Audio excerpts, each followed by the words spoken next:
Hey everybody, welcome to the channel. I'm Vexy, and today we'll be doing a PvP quick build video followed by PvP gameplay using that same build. I would really like to go in depth in my build videos. I'd like to start going in depth in my build videos. I have lots to talk about with them. However, I don't want to make this video very long, and this will be the first attempt at just doing a basis overview, and then maybe later on I'll do a really in-depth build video on different builds and see what you like better. However, for today, we're going to be using Warlock, one of my favorite classes. We're going to be using Bottom Tree Stormcaller, which got the big changes with the Arc Soul lasting longer, shooting faster, and Landfall getting the 5 lightning projectiles that shoot out of it.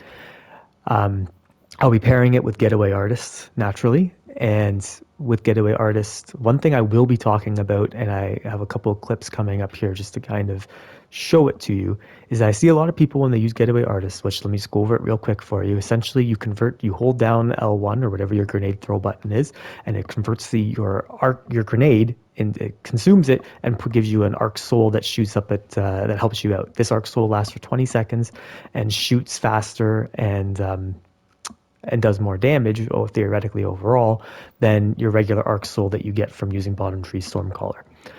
Now, something I've tested out now that we're using Bottom Tree is that when you have Getaway Artist equipped, your rifts, even though they don't produce the same writing on the bottom left of your screen, so when you convert your Arc Grenade, it becomes an Arc Sentient.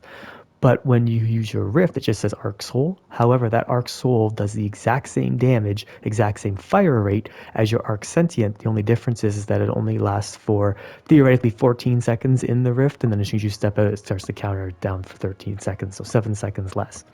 But what this means is that if we're using Bottom Tree instead of Middle Tree or something of that nature that you would use prior seasons, is that you don't have to spec as heavily into Discipline, and you can spec more into Intellect as long as you have 100 recovery because of the buffs to Electrostatic Surge, which is down here, and essentially your rifts last longer, it charges faster, and now you run faster, which is great with allies nearby.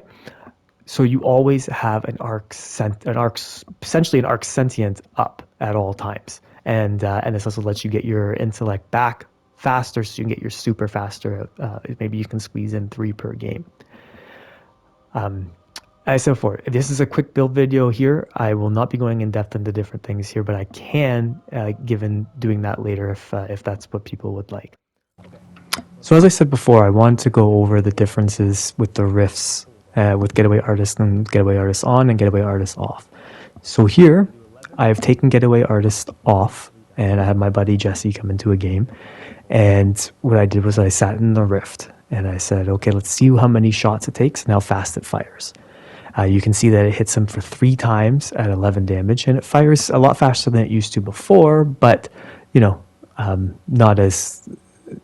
still not like crazy good, right? So now what I did is I put Getaway Artist on, and I want to pop my grenade here. So I do that, and you can see it says Sentient Arc Soul on the side there for 20 seconds. And you can also see that it actually fires fairly fast, and it hits for 11 damage 6 times. So 66 damage if all of the bullets hit the same enemy. Next, I wanted to see if it will work while we're in my rift. So we let the Sentient Arc Soul go away. I cast my rift. And as you can see, it appears for 13 seconds, but does the exact same fire rate, and it hits for 11 damage at a time. Another thing that Getaway Artist does is that it will, when you hit them with the Sentient Arc Soul, it will bring you back grenade energy. So I want to see if it works in the rift. So I pop my rift here after my grenade is thrown. And as you can see here, every time it hits, it is actually giving me grenade energy back. So it works that way as well. In case you missed it there, I do have double bomber on my bond. So when I did cast my rift initially, I got a burst of energy back. You won't be getting that. What I was measuring was every time you hit afterwards, it did give me a little bit of grenade energy back. Now we will be digging into some PvP gameplay here. This is one of my favorite maps, the Anomaly. A lot of people either hate it or love it. I find that it's really interesting, really fast paced. It can be overrun by shotguns at times, but I do like it. So I'll be using the same build that we put on before, using the Arc Souls. And as you can see, what we're doing here is I like to sit sometimes with my, I missed a lot of shots there. I like to sit sometimes with my team back here, especially as a warlock, because with bottom tree, because it does let me get my rifts faster, which gives me more arc souls, and gives everybody else that steps in my rift an arc soul for 13 seconds as well, which is really nice. I am trying to work on my Traveler's Chosen Catalyst at the same time during this game, so it doesn't have full auto or osmosis yet. But we're hoping to get it relatively soon. It will be great in PvE. With this map, I find that I can play a little bit more aggressively with the Warlock, because I do believe that I can win more of my 1v1 situations with the Arc Soul out, either if it's the Arc Soul or the Arc Sentient. I am hanging back here, and naturally, as said before, these games I am really trying to prepare myself for more 3v3, more better trials, as they're getting a rework this season. So my ultimate goal is to stay alive while still contributing to the team. So we are trying to take B, trying to get in here, see how it goes. The score's not looking the best for us at the moment, but we can get them here. This is a good spot where especially if you have teammates like I do on the other side there, holding down B, then they will have to funnel up the middle if they're spawning, if they have B and C, or if they have B and A. So it's really nice you can get a couple of kills there. We do notice that someone is coming around the backside of us here. So we push forward, get this kill. We're going to push back here so that person can't get in behind us. Our buddy's going to go try and finish him off. We're going to go help him. And where did he go? There he is. Sometimes that happens, is that the radar, it goes in chunks, right? So I'll be covering this over in my radar management video, but when you're looking, that first chunk in front of you also divvies out. So that if it looks like it's red in front of you, they could be anywhere in your field of view, and even a little bit further out at the ends of the radar length there. So if I'm looking here, the enemy could actually be way off to my left, and it looks to me like they could be anywhere here or off to the left further, right? So sometimes it's hard. It just gives you a general idea. It's not very good for pinpointing where enemies are. Anyway, as you can see through this whole gameplay, we are really utilizing our rifts and our arc souls, and with Traveler's Chosen, which is actually a really good exotic to use during this gameplay, is that you can when you get those kills with it, it starts glowing, and then you can reholster your weapon or reload your weapon with a long reload, and what it will do is it will give you your stuff back. So here with the super, I'm just going to give you a couple little pointers there. I don't know if you notice it. Because of landfall, a lot of people, what they used to jump up right in the air, and then they would cast their super and hope that the landfall would get them some extra kills as they were casting it. But now, and it was a lot more difficult to do when you didn't have when you didn't have the 5 lightning bolts going out from it. But now that we have those 5 lightning bolts, it is best, I find, what I like to do is, if I can get 1 kill off the initiation of the super, then that is that's a bonus, right? So because when you first start, landfall goes out X amount of meters, and then the shockwaves start. If they are close to you, they're instantly done in. And if they are within 10 to 15 meters of you, you have a good shot of hitting them, especially if you're looking directly at them, because if you notice, one lightning bolt always goes straight out. So what I like to do is I like to cast it when I'm near somebody or one person, but I don't necessarily like to jump up straight up in the air and cast it, be super aggressive with it, because until you cast it, you're not even going to get your sorry, I wanted to point that out. That was great. The rockets will blow up the shield, and then he was behind it, poor guys. So he took the rest of the explosion damage there. But anyway, if you do jump up with it, you don't get the damage resistance that you're in your super. So what ends up happening is you could get blasted or made absolute before you're even in your super, and then taken out of your super. So subsequently, you're not getting as many kills.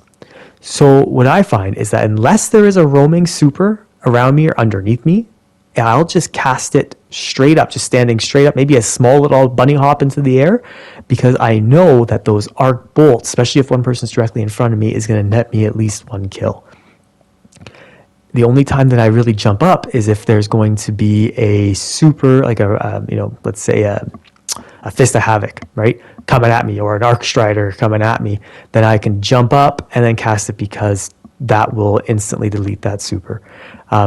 Also, interestingly enough, I've seen a couple videos on this, haven't tested it myself, but it'll also take out Titans with 5 resilience or less, I believe. I've seen a couple of posts on Reddit about it if they're in their ward, so that's interesting. Anyway, as you see through here, we're just running through. It is turning out to be a pretty good game for me here, I believe, because as I said, the Arc Sentinel and the Arc Soul there is just really helps. I mean, look at that. We missed like 2 shots there and only had to land 3 because, well, we had a buddy tag him as well, but also the Arc Sentinel was the one that gets some of the kills.